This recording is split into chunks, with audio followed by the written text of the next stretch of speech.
Je vous salue, mes chers amis, je suis le guide. Et c'est avec plaisir et enthousiasme et gratitude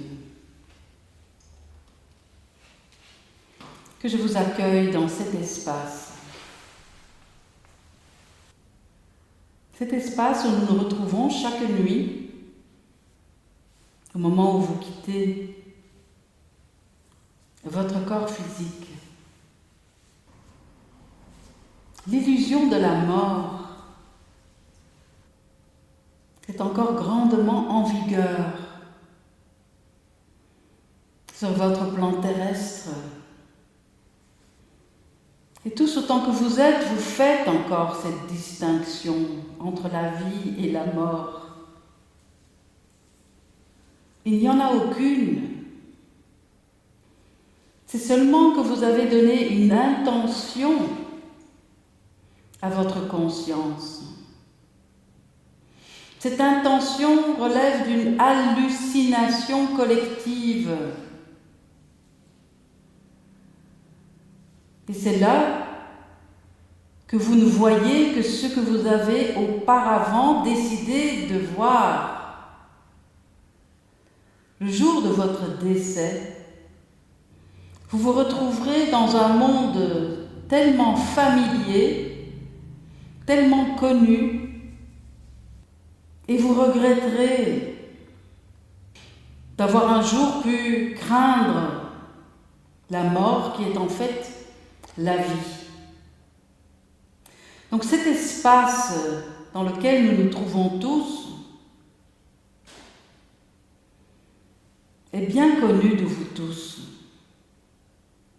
Pas seulement lorsque nous nous retrouvons lors de ces rencontres, et pas seulement pendant vos heures de sommeil, et pas seulement au-delà de la mort qui vous effraie. Tous les mondes coexistent, et c'est juste votre perspective qui est limitée. Cela découle d'une intention, mes chers amis. Et vous pouvez donc donner désormais l'intention d'être conscient d'autres modes de fonctionnement. Dans cet espace qui a l'air d'être vide de participants physiques, plusieurs dimensions se chevauchent et se superposent. Chaque dimension est présente dans cet espace.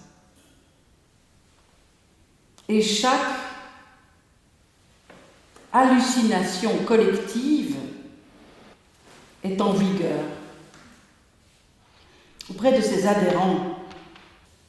Admettons que dans cet espace physique, il y ait une cinquantaine de dimensions simultanément.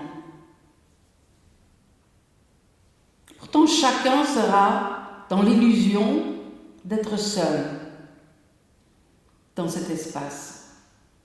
Le moment est venu de donner une intention contraire, celle de devenir conscient de tous les mondes. C'est votre vie émotionnelle qui va décider du monde dans lequel vous vivez, à tout instant. Mais au-delà de cela, il est possible d'expérimenter plusieurs niveaux d'existence.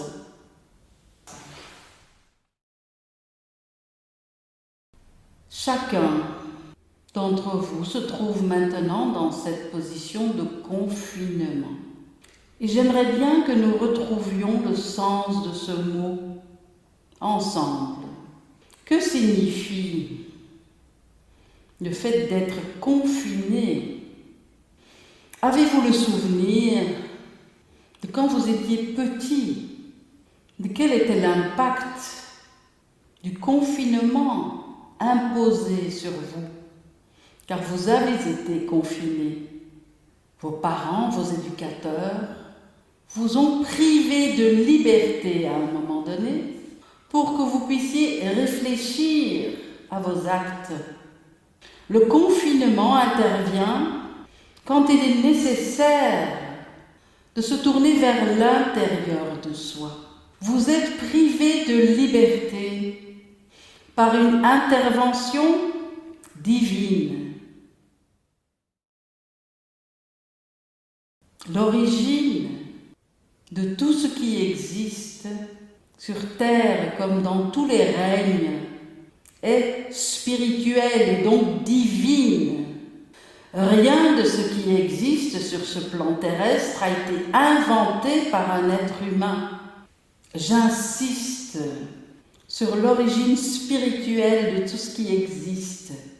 Ainsi, pour votre corps physique, le pyjama est un emballage et votre corps physique est pour l'être spirituel que vous êtes un simple emballage.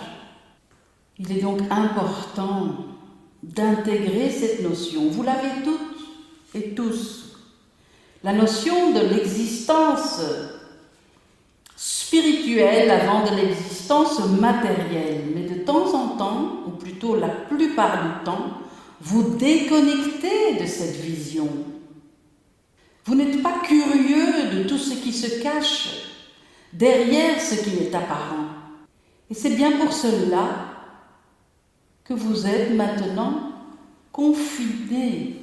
Vous êtes invités à agir à partir de l'intérieur, plutôt que de réagir à partir de l'extérieur.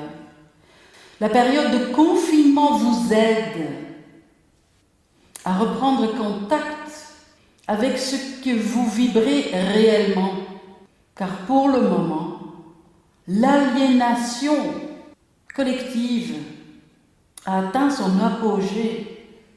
Il n'y avait pas d'autre choix que d'imposer aux enfants que vous décidez d'être, de rester dans votre chambre, comme quand vous étiez petit.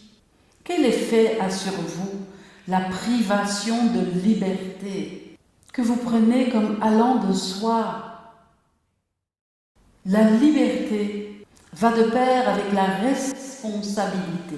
Ce n'est pas la responsabilité d'agir moins négativement extérieurement. La vraie responsabilité est de devenir conscient de ce à partir de quoi vous agissez à chaque instant. Vous êtes donc invité à devenir conscient de ce que vous ressentez, car c'est avec ce que vous ressentez que vous créez les mondes.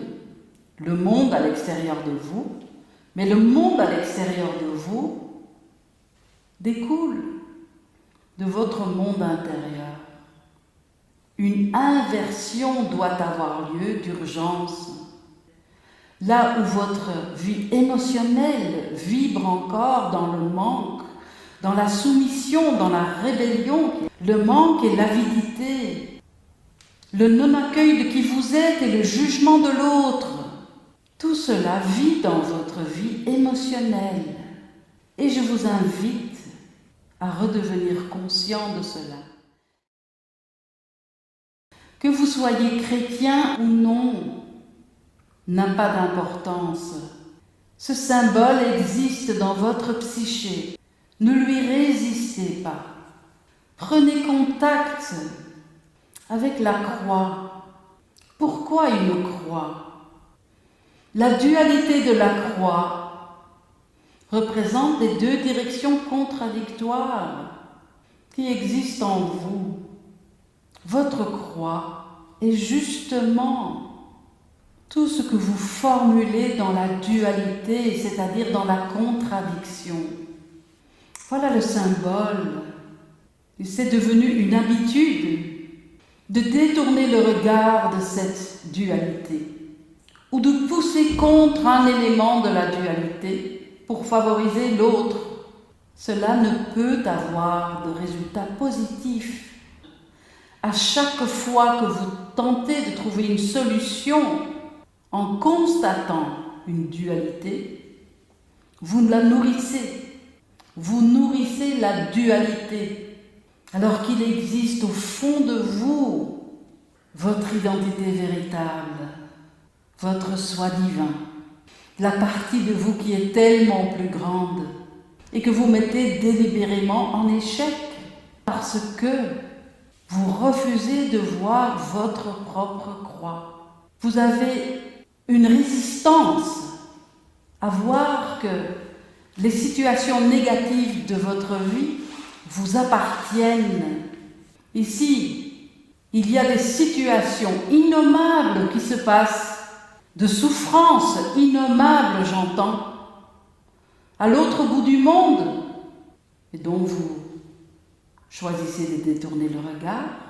C'est bien parce que vous ne regardez pas le champ de bataille qui existe dans votre propre cœur. Là où vous avez une direction émotionnelle et une autre direction émotionnelle. Le fait d'enterrer cette croix ne sera jamais bénéfique. Les enfants qui vivent encore au fond de vous pensent que la responsabilité est une charge et une lourdeur. Et bien entendu, l'enfant blessé qui vit encore en vous ne pourrait voir autrement la vie. Car un jour, vous avez réellement été livré à la cruauté du monde, aux défauts des uns et des autres, vos parents, vos éducateurs. Cruauté provoquée en eux également par les cruautés qu'ils ont subies. Pensez-vous que tout cela puisse être gratuit? Juste, voilà, il y a de la cruauté et puis je me débrouille. Non, tout, absolument tout a son origine divine, n'est-ce pas? Y compris les pires des choses, comme ce virus. Le tout est l'usage que vous allez en faire. C'est là que vous avez une responsabilité. Et la responsabilité, les chers amis, est en fait une grande liberté. Vous avez le libre arbitre d'observer les deux branches de votre croix, d'accepter, de reconnaître et d'admettre et d'accepter que c'est comme ça et d'accepter qu'aujourd'hui vous ne pouvez pas changer les choses. Mais c'est dans cette observation que vous ferez de la place pour cette présence éternelle, rassurante de votre soi divin, qui n'a jamais été dans la dualité et qui possède toutes les réponses à toutes les questions. La discipline spirituelle que je vous recommande ne vous prendra que 30 minutes chaque jour. Ces 30 minutes sont votre glaive de lumière, celui par lequel vous pouvez commencer à changer le monde. Car vous ne pouvez en aucun cas changer quoi que ce soit dans le monde extérieur, à moins de changer et d'harmoniser les choses dans votre vie intérieure. C'est là que se déroule la véritable guerre en faveur de la lumière. La lumière que vous voulez tous. Votre plus belle lumière se trouve dans votre obscurité la plus profonde. Les événements négatifs ne sont là que dans un but d'apprentissage. Vous êtes confronté à ce qui est sombre en vous par le fait de souffrir dans votre enfance. Comment? Eh bien, tout simplement parce qu'à partir de la blessure, vous allez formuler votre défense, et c'est votre défense qui est le téléchargement. Ce qui est dommage de formuler, c'est la culpabilité. Elle ne sert à rien. En aucun cas ne vous sentez coupable. En aucun cas, n'ayez honte. Voilà véritablement des émotions inutiles. Par contre, la seule honte et la seule culpabilité, et qui est d'ailleurs à l'origine de cette crise mondiale maintenant, c'est celle de ne pas faire le meilleur usage de toutes les opportunités que les éléments négatifs vous offrent pour transformer en votre lumière d'origine ce qui est momentanément gelé. Voilà la véritable culpabilité, celle qui mérite d'exister. Il ne faut pas voir l'évolution spirituelle comme une échelle avec une première étape et une deuxième étape et une troisième étape dans l'espoir d'un jour atteindre la perfection. La perfection se trouve déjà dans le voyage de chaque étape. Mes chers amis, je m'adresse à vous en tant que collectivité. N'ayez pas l'espoir d'un jour ne plus vivre les émotions négatives, car vous passeriez à côté de toute une série de richesses. C'est dans vos émotions négatives que vous pouvez vous frotter les mains, car c'est là que se trouve encore un trésor. Donc, allez-y, ressentez les émotions négatives, rassurez l'enfant dans sa blessure, mais devenez conscient de votre défense. Comment faites-vous pour avoir moins mal? Comment avez-vous fait pour avoir moins mal quand vous étiez petit? Quelle est votre défense alors qu'auparavant il y avait une blessure? C'est grâce à la blessure que vous pouvez prendre contact avec votre défense. Le téléchargement de ce que vous êtes venu transformer sur Terre se trouve dans la blessure. J'ai eu mal et pour avoir moins mal, j'ai formulé une solution. Comment est-elle encore en vigueur aujourd'hui? Tant de potentiel se trouve là. Le perfectionnisme est une garantie du malheur. La vérité, c'est que vous méritez l'amour tel que vous êtes. La vérité est que vous êtes tendrement aimé par vous, une partie de vous, par tous les êtres de lumière qui vous entourent à chaque instant. Vous êtes tendrement aimé même par votre pire ennemi, mais vous êtes tellement fasciné par votre création négative que vous préférez jouer aux ennemis, aux cow-boys et aux indiens, n'est-ce pas? Tout cela est tellement illusoire, il n'y a aucune différence entre les êtres humains. Le moment est venu de vous tourner vers votre véritable ressenti émotionnel. Avez-vous tous une idée de la quantité d'énergie qui est contenue dans chacune de vos créations négatives? Car je le répète, personne d'autre que vous n'a créé sa réalité. Le seul travail qui est à faire est évidemment à l'intérieur de vous. Moi, je peux évidemment témoigner verbalement et énergétiquement de votre création. Mais cela vous fera une belle jambe, n'est-ce pas? Je vous invite, chacun d'entre vous, à retrouver la trace de cette création.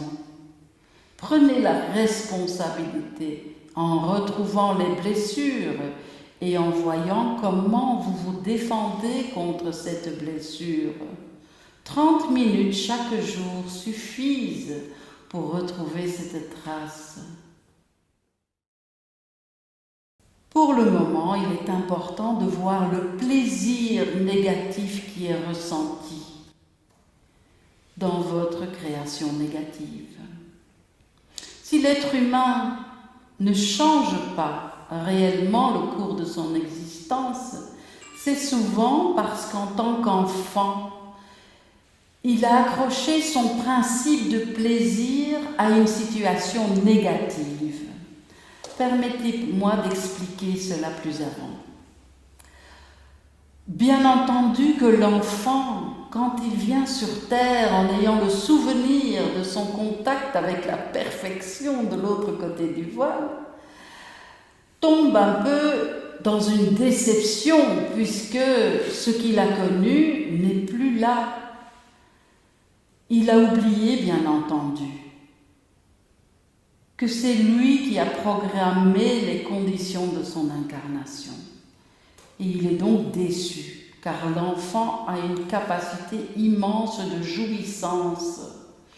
Vous avez tous encore cette capacité de jouir, mais vous l'avez mise au placard en quelque sorte, parce que vous avez une histoire à raconter, vous êtes tombé amoureux de votre histoire, vous êtes fasciné par l'histoire.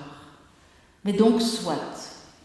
Retrouvez maintenant cette capacité de jouissance, mais imaginez que l'enfant qui a besoin de vivre le plaisir et qui voit que le plaisir n'est disponible que dans une toute petite quantité, trouve une solution, et sa solution c'est de trouver du plaisir dans une situation négative. Car sans plaisir, on ne peut guère vivre. Le plaisir est un principe absolu.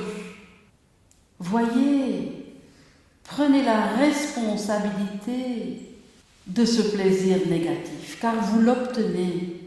Et tant que vous obtenez le plaisir de manière négative, vous ne pouvez l'expérimenter de manière positive. Tout cela se passe là, dans votre vie émotionnelle. Certes, c'est inconscient pour le moment, mais vous pouvez en devenir conscient avec votre petite discipline de 30 minutes par jour. Le plaisir négatif est bien maigre, bien entendu, comparé au plaisir positif que vous pourriez vivre, celui de créer votre vie sur base du divin qui vit en vous. Mais avant de pouvoir ce faire, vous devez prendre la responsabilité du plaisir que vous prenez et de reconnaître qu'effectivement, en vous plaçant ainsi comme une victime de la vie, vous éprouvez du plaisir. Observez ce plaisir, reconnaissez ce plaisir, et bien vite, vous comprendrez que ce n'est pas à votre honneur, que ce n'est pas à votre avantage, et petit à petit, le plaisir positif deviendra disponible. C'est ainsi que j'aimerais vous demander de devenir conscient de cette petite histoire que je vais vous raconter, de devenir conscient de comment elle joue dans votre vie personnelle. Imaginez que vous êtes là, assis, sur un lac gelé. Il fait froid, mais vous êtes bien équipé, vous êtes bien emmitouflé. Imaginez un Inuit sur la glace. Il a découpé dans la glace un rond, et le voilà avec sa canne à pêche. Il voit des formes bouger en dessous de ses pieds, vaguement, car la glace est épaisse. Il ne sait pas quel poisson va mordre à son hameçon, mais il fait confiance, car il a faim. Il veut se nourrir, il veut nourrir sa famille. C'est ainsi que je vous invite à être de puissants observateurs du trou dans la glace, du rond que vous avez découpé dans la glace. La glace ici représente votre subconscient. Le rond représente l'observation de votre vie émotionnelle. Un seul poisson à la fois peut remonter dans dessous de la glace. Faites confiance que ce poisson suffira à vous nourrir. Vous n'avez pas besoin d'en pêcher 10. Dans un premier temps, un seul poisson. C'est en écrivant dans votre journal des émotions, en faisant votre comptabilité de votre vie émotionnelle, que vous verrez qu'une émotion se représente souvent. Cette émotion doit être observée. Vous devez voir ce poisson comme étant celui que vous avez pêché. Vous devez faire confiance qu'il n'est pas là par hasard, que c'est celui-là que vous devrez manger. Si c'est une sardine et que vous auriez préféré pêcher une sole, eh bien je vous invite à rassurer votre enfant sur sa déception, de lui dire ce n'est pas grave, aujourd'hui on mangera de la sardine et peut-être que demain il y aura une sole. Voilà l'humilité que je vous invite à utiliser. L'humilité de vous ouvrir à ce que la vie vous montre, à ce que la vie qui jaillit du fond de vos profondeurs vous montre aujourd'hui. Cette petite sardine qui contient la possibilité d'avoir le lendemain la sole que vous aimeriez manger. Ne détournez pas votre regard de la sardine, la clé se trouve en elle. Par la suite, mes chers amis, vous pourrez faire un bon usage de cet espace d'observation. Celui qui observe est déjà le soi divin. Et c'est ainsi qu'en observant la sardine, vous pouvez formuler l'autre extrême. Aujourd'hui, il y a une sardine et je suis mécontente de cette sardine. Quel est l'autre extrême que je formule? Si vous faites cela, si vous faites une place pour l'autre extrême, pour l'opposé qui est en face de l'opposé que vous considérez aujourd'hui dans votre vie émotionnelle, vous verrez que votre trou s'agrandira. Tout simplement parce que si vous faites de l'espace pour la contradiction, c'est-à-dire si vous voyez les deux extrêmes d'une même contradiction, vous verrez que l'espace réduit s'agrandit. C'est comme si la lentille étroite saute à ce moment-là pour révéler une unité, pour révéler un espace supérieur à celui de la dualité. Mais en attendant, il est important d'accepter qu'il y a un extrême, par exemple indésirable aujourd'hui, face à un extrême désirable que je voudrais voir arriver demain. La vérité est que dans l'extrême indésirable, il y a une création de votre part. Vous êtes responsable de ce que vous formulez en aucun cas. Une personne à l'extérieur de vous, un événement à l'extérieur de vous, aussi douloureux soit-il, n'a la capacité de générer une émotion chez vous. Prenez la responsabilité de cette émotion et vous comprendrez pourquoi vous avez besoin du confinement, pourquoi vous avez besoin d'un virus, pourquoi vous avez besoin d'un événement négatif. Vous êtes en harmonie vibratoire avec cet événement négatif. Découvrez comment, qu'est-ce que vous formulez de nom divin. C'est vous qui l'avez créé, personne d'autre que vous. Voilà la responsabilité pour les chercheurs de lumière, pour les guerriers de lumière. Faites délibérément des choses pas très correctes, véritablement. Faites-le avec votre enfant intérieur. Jouez à cela. Vous en avez envie. Faites-le. Par cela, je n'entends pas, bien entendu, le fait d'agir sur votre négativité, sur votre hostilité face à l'autre, mais faites-le dans les catharsis. Utilisez la plénitude de votre énergie de vie. qu'elle soit déjà libérée ou qu'elle soit encore momentanément piégée dans ce qui est négatif en vous. N'ayez pas peur de cela. L'enfant va toujours s'évaluer, s'auto-évaluer quelque part. L'enfant qui vit dans vos profondeurs est toujours en train de dire: est-ce que je suis quelqu'un de bien? Est-ce que je ne suis pas quelqu'un de bien?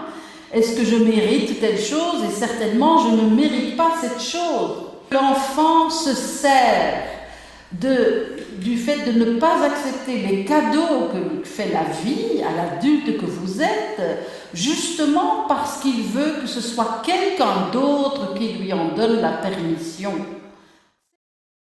La meilleure chose à faire, c'est d'être au courant de ses propres contradictions intérieures. Portez dignement votre croix. Et en ce moment où les énergies pascales sont à leur apogée, préparez-vous à la résurrection qui provient de l'acceptation de votre dualité, votre acceptation de votre propre croix, de vos tendances contradictoires, est effectivement votre contact avec le soi divin, car c'est par cette acceptation que vous arrivez à vous aligner sur le Dieu, sur la déesse que vous êtes, que vous avez toujours été. Comprenez bien que c'est là l'utilité. Et tant que vous n'avez pas exploré vos propres profondeurs avec tout ce qui s'y vit de sombre et de limitant, tout en niant ce côté, tout en ayant décidé de ne pas aller voir dans tout ce qui est négatif, eh bien, cela fait qu'environ 70% de qui vous êtes, 70% de qui vous êtes est mis en échec. Quel dommage, n'est-ce pas? L'amour est le seul guérisseur dont vous avez tous besoin, à commencer par votre enfant blessé. Nous vous attendons, chers amis. Le monde attend ce que vous avez à verser. L'enfant restera là toute votre vie durant. Ce n'est pas que ce sera un jour définitivement réglé. Ce que vous êtes tous venus apporter à la terre a tellement d'importance. Vous êtes tous tellement pleins de tout ce que vous avez à verser. Et vous êtes tous tellement peureux parce que vous vous identifiez avec l'enfant qui ne se sent pas légitime.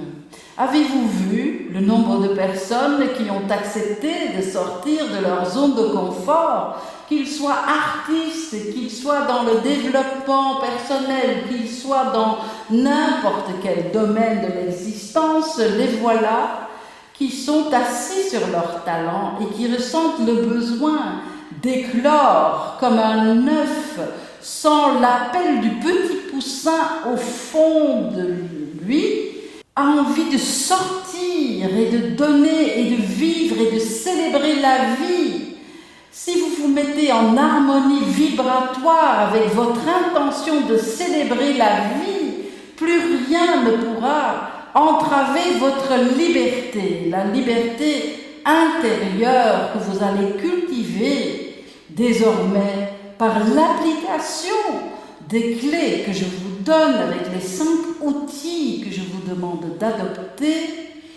Eh bien, vous verrez que la liberté extérieure découlera comme un effet secondaire naturel de cette liberté intérieure que vous êtes en train d'acquérir. Mais pour accélérer le mouvement, il suffit d'appliquer les clés. Il suffit de 5 minutes pour se sentir à nouveau légitime. À chaque fois que vous irez voir votre enfant intérieur, que vous donnerez une place à votre soi divin en tant qu'observateur bienveillant de vos processus émotionnels, que vous utiliserez les catharsis pour vous vider des émotions, des lacs de stagnation de vos émotions vieilles de millénaires, et votre travail avec l'enfant intérieur, tout cela vous donnera la voie de créer vos relations à un autre niveau, de communiquer autrement et de vous sentir légitime, légitime, légitime. Puis-je vous le dire à tous, vous êtes légitime car vous êtes un soi divin qui a envie de changer ce monde. Pourquoi tant de pauvreté? Pourquoi tant de réticence à donner ce que tant de gens attendent? N'ayez aucune peur. Vous ne devez pas être le plus élevé dans votre domaine. Vous devez être juste un pas plus loin que la personne qui bénéficie de ce que vous avez à dire. Un pas, c'est tout. Soyez certain de faire ce pas vous-même, chaque jour, par la mise en pratique des outils. Mais observez le petit singe fou qui tourne dans votre tête, la rumination. Jamais vous n'êtes au repos. Toujours vous êtes dans le doute. Je vous invite à observer le doute, je vous invite à observer l'absence de repos et de vous donner un espace. Soufflez, soufflez maintenant que le monde retient son souffle. Quel est l'usage que vous allez faire de cette absence de souffle? Soufflez en vous-même, soufflez dans votre vie intérieure. Vivez tout ce qui existe en vous et voyez que cela est bien.